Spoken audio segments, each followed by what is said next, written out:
batang helmet. Siyempre, today is a Berber Happy Day. Sa lahat ng mga bagong pasok sa channel to, please don't forget to click the subscribe button, tiny bell para laging updated sa lahat ng mga inepalan sa sasaw namin ng videographer. Itong nga videographer, hindi pa rin natatapos ang issue regarding sa DepEd. Hot issue. Hot issue. At eto na nga, videographer, may bagong labas sa TikTok vlog po si Prof. Doc Shelo Magno regarding pa rin sa DepEd.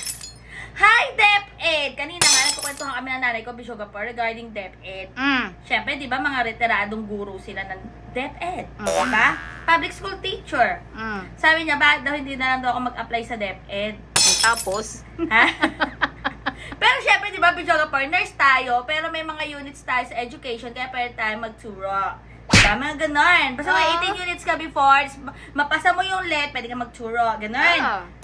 Sabi ko, ayoko na In another verse na lang siguro. sa multiverse. Hindi ngayon. Tapos sabi niya, Today. anak, okay sa DepEd, ganyan. Oo naman. Di Okay ba, naman sa alam mo kung DepEd ano nasabi ko sa nanay ko, na iba na ang DepEd ngayon, iba yung DepEd nung panahon nyo.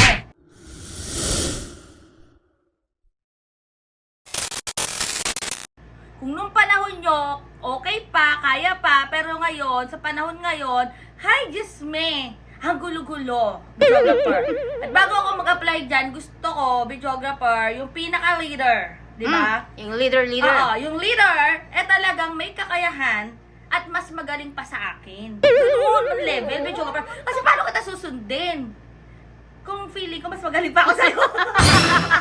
Hindi, di ba? Oo naman, di Kung ba? feeling ko na meron akong kakayahan, tinapos ko to, pinag-aralan ko to, di ba? Di ba? Parang sa pagtatrabaho lang naman yan sa isang kumpanya. Kaya nga hindi ko tinanggap yung offer ng ano DOETS. Resign tayo, di ba?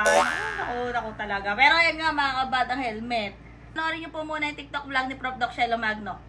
Philippine Vice President and Education Secretary Sara Duterte admits she did not review revisions to the new K-10 curriculum, citing her lack of background in the education sector. Guys, we have an education crisis and we have an education secretary who has no competencies in education. I felt guilty kasi alam ko isa ako sa nag-cause ng stress because I do not come from the education sector. I do not have an education background, so I cannot review what they are doing.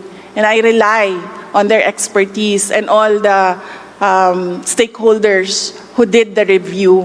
Only in the Philippines nga naman, I think it's time for President Marcos to replace VP Sara as Secretary of Education.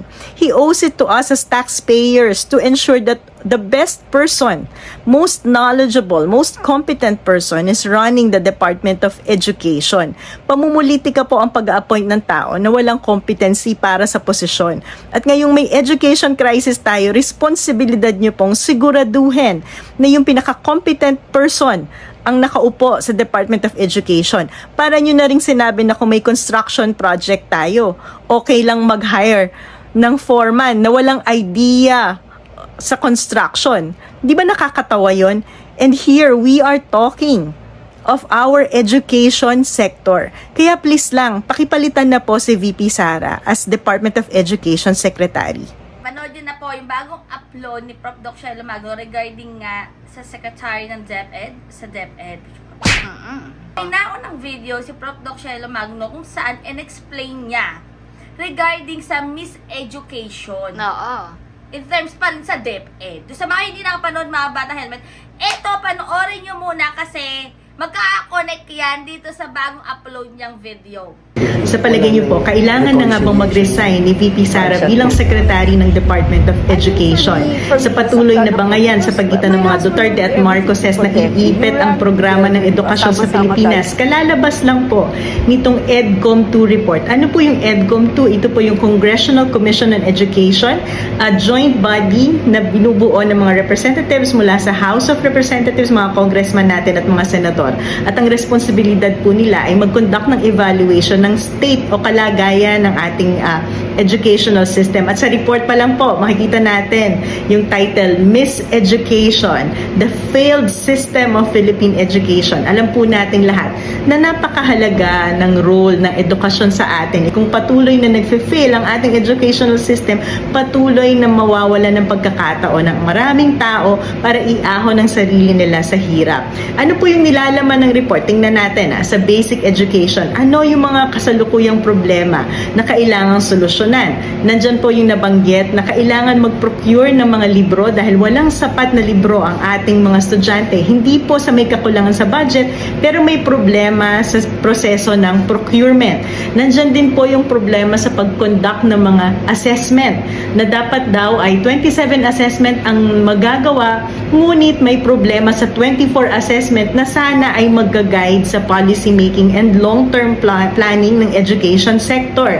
At yung pangatlo, nakikita po yung kahalagahan ng K-10 curriculum para pagandahin ang ating learning outcomes, no?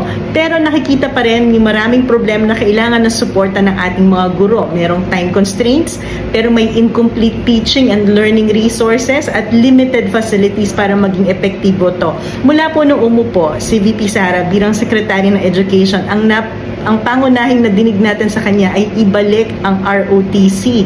Parang hindi naman po ito ang pinaka-relevant at pinakakailangan nating polisiya para mas gawing epektibo ang ating education system. At hindi rin po yan nabanggit dito sa report ng EDCOM 2. Kaya babalik tayo sa tanong. Tama naman talaga regarding sa miseducation. Diba? Hindi lang naman yan basta mo lang nasabi. At napanood ko and nabasa ko yung mga comment, Bichogapur, sa TikTok vlog ni Prof. Doc Shelo Magno, dyan sa bago niyang upload. Ang daming troll. Ang daming mga walang sense talaga na makapagsabi lang. Pero meron ding ibang hindi troll, pero loyalista, DDS. Ang lagi na lang rebat doon, bakit daw ang presidente wala naman daw kwalifikasyon? O tapos? Ang gabinete, ba't kailangan may qualification? Eh di ba, presidente, binoto nyo, o hindi nyo umupo, kasi binoto nyo. Pero, dun sa mga ahensya, o dun sa gabinete, dun sa mga departamento, di ba, mas maganda kung well-equipped, talagang knowledgeable, yung ilalagay o itatalaga mo.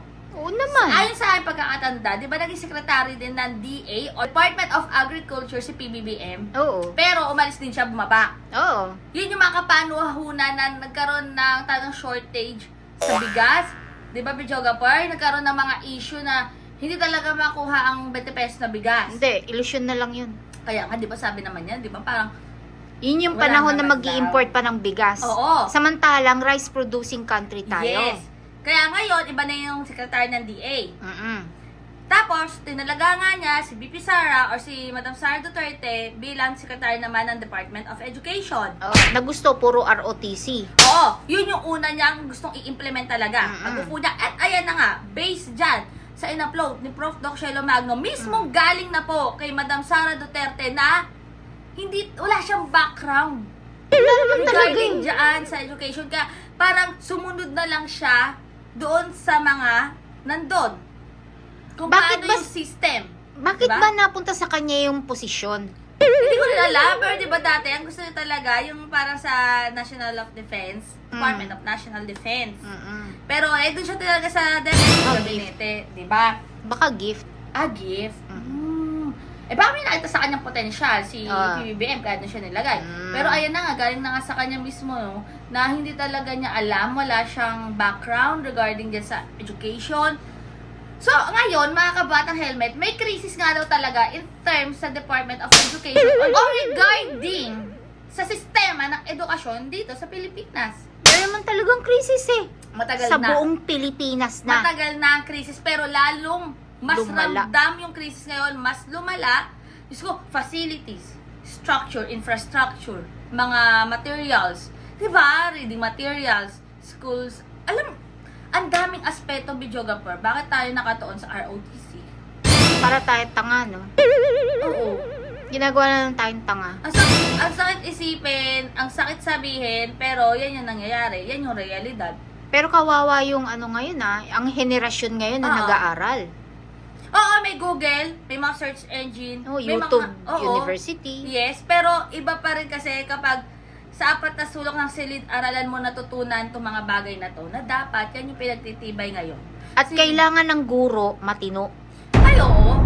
Hindi Ang yung librarian mo matino. hindi yung mismong mga guro pa ang nagtuturo ng kabaluktutan. Oo. Kaya sabi ko sa nanay ko kanina, iba na ngayon ang kalakaran, Nay. Kung nung panahon nyo, medyo kahit papano matino pa. At titingalain mo ang mga nasa DepEd, ngayon, sabihin mo sa pagmumukha ko, kung matino pa ba yung mga nagsisilbi dyan.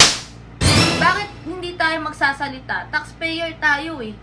Sa atin ang gagaling, sa buwis natin, Bichugapur, ang pinapasweldo sa mga nakaupo sa bawat departamento, sa bawat ahensya ng gobyerno, sa mga nagtatrabaho sa gobyerno. Pero nung araw kasi, ang DepEd medyo corrupt na rin. Oo, hindi mawawala yung Hindi Bichugapur. mawawala eh. Unless na lang na ipatupad at maipapatupad yung gustong ipasa na bill ni Atty. Leni Robredo, yung transparency. Oo. Pero ngayon mas matindi. Iba ngayon, Bichugapur. Parang- Alam mo, ang korupsyon, dati, pag uuwi ng chok, korupsyon yan. May Oo. chok allowance sila, mga kabata helmet. Diyos ko, Oo alam naman. na alam ko ang mga allowance ng guro. 3 ba naman ang guro sa pamilya namin? Chok allowance. Bigay sila. Clothing allowance. Oh. Minsan, naku, videographer. May mga ibang guro ako nakikita nung pag dinadala ako sa eskwelahan. Nakikita ko talaga yung mga office supplies ginagamit para sa pansarili. Oo. Iuwi Corruption nila, muna, project ng kabataan. anak nila. Project ng anak nila gagawin doon. Ano yung mga materials na gagamitin? Yung utilities, yung kuryente, yung tubig. Project ng anak nila, ipapagawa sa estudyante Diba? nila. Naku, mga kabata helmet. Ang daming Matagal na may corruption. corruption. Pero ngayon, mas talamak, mas bantad. Ang pinaka nakakaano lang tagaw, bakit walang ginagawa? Bakit walang ginagawang aksyon? Pero nun kasi, kung corrupt man noon, ang bata natututo. Merong natututunan naman sa classroom. Ngayon ba natutunan ng mga bata? Mag-text. Alam mo yung gawaan ngayon ng project, di ba nung araw tayo pag gumagawa ng project, talagang gawa ng kamay hands-on mo. Talaga, oo. Hands-on talaga. Kung ano mang makuha mong grade, Oo. yun yung gawa mo eh. Mag-magazine cutting ka, Ah, newspaper may clippings. portfolio kami. O, di ba? Portfolio. Maggugupit-gupit ka, Ah. magdidikit. Ngayon, hindi. Hanap ka lang kay paring Google, kay maring YouTube. AI, na. ChatGPT, AI. yan na. Ay, napakakawawa ng henerasyon okay lang ngayon. yan, Bichugapur, kasi Oo. nakakatulong yung, yung technology talaga ngayon. Kasi dapat talaga, makasunod naman tayo, maging updated tayo, maging advanced din tayo. Pero, dapat tinutulungan pa rin nitong mga teacher na visible sa classroom, hindi visible sa chat group. Ngayon, may mga chat group na, Bichugapur. Oo, may chat group na, di ba? Kasama sila doon. Oo, kasama Hindi si naman sa teacher inaano doon. natin ng mga teacher, pero alam niyo yun, mga bata helmet, meron talagang ilan na hindi mo na maarok kung kinain na ng sistema. Nagpakain na sa sistema. Oo. So, ayan mga bata helmet, i-comment down below nyo na dyan, i-share nyo na kung ano masasabi nyo regarding dyan sa pahayag ni Prof. Doc Shelo Magno. Bichugapur, no? Tandaan nyo mga kabata helmet, tayo nagbabayad sa kanila. Ang pinapasweldo sa kanila galing sa tax natin, galing sa VAT, galing sa lahat ng mga kinukuha sa atin. Kaya, paano sasabihin ng mga troll na, di palitan mo na, ikaw pala magaling. Bakit? Wala kang pakialam? Sa bagay, Yun lang naman ang kaya ang niyang sabihin. pinapasweldo sa'yo, troll, yung pinapasweldo namin sa mga nakaupo ngayon at yung mga nakaupo ngayon, ang napapasweldo sa'yo. So, pinapasweldo ka ng taong bayan. Pinapasweldo ng taong At yan ang bayan. binabalik mo sa taong bayan. Ay, nako talaga. Nakakahiya ka, troll. Hindi lang nakakaya, nakakasulokasok kayo. Isa kayo sa mga Pahirap. pahirap sa sambayan ng Pilipino. Pahirap kayo sa amin na talagang lumalaban ng patas sa buhay. At pahirap din kayo sa mga OFW na lumalaban ng patas sa buhay na nasa ibang bansa pa nagpapakahirap. Kaya naku mga troll, hintayin nyo na lang ang kalabit ng langit. O kaya kalabit ng ilalim. Mahirap yun pag ang ilalim ang kumalabit. Ay, pababa. Ha? Oo, paano pag yun ang gumalaw ng Hindi pala baso? pataas. Paano pag akit mo doon? Sabi sa'yo ni San Pedro. Ay, ang ginawa mo na yun sa lupa. Ama nabubuhay ka. Nag-troll. O sige, baba. May elevator. Gusto mo, hindi. escalator ka. Si Babae na lang kita para diretso ka dun. Kung mga batang helmet, medyo mag-isip-isip kayo kasi hindi nyo masabi ang panahon. Kasi, halimbawa, si Troll, Oh. sumweldo. Sarap ng ulam. Jollibee yan, Jollibee. pero bukas kaya, meron pa kaya. Ang ano doon, videographer, yung kaya mo bang maging proud paglaki ng mga anak mo na, Tay, Nay, ang trabaho nyo no? Nag-troll kami. Proud kayo. Pare, asenso Trabaho mo.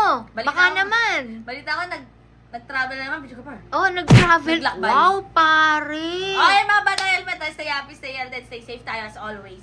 Sabi ko sa buhay nyo, nag-helmet din ang buhok nyo. It keeps getting better every day. God bless everyone. Bye! Mega love shoutout sa mga nagpaulan ng Super Ay, Things. thank you Salamat po. po ng pangmalakasan. And abangan nyo talaga, update ko kayo mga kabata helmet kapag yung sa regarding sa pag-volunteer dun sa mental health program naman, kung kailan yan. So, ayun mga bata helmet, ingat po ang lahat. Ako napakainit. Init ng issue, no? Palitan na kasi. Oo nga eh. Ang electric pan. Ay! Mainit na yan, palitan mo